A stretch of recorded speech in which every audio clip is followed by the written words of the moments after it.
आणि म्हणून आता आपली जबाबदारी आहे, हा एक संघर्षाचा काळ आहे। एका बाजूला एक महायुतीचं भ्रष्टाचारी सरकार आहे आणि दुसऱ्या बाजूला महाविकास आघाडीच्या माध्यमातून एक विश्वासू सरकार या राज्याला नेतृत्व करायची संधी मिळणार आहे।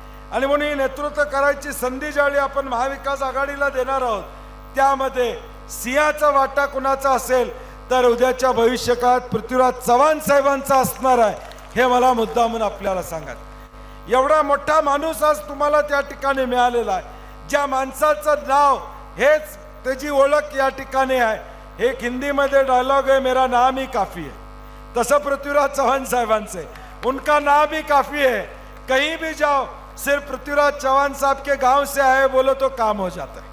म्हणजे काम व्हायला कुठेही अडचण येत नाही, एवढं वजनदार नाव हे पृथ्वीराज चव्हाण साहेबांचं आपल्या पाठीमागे आहे।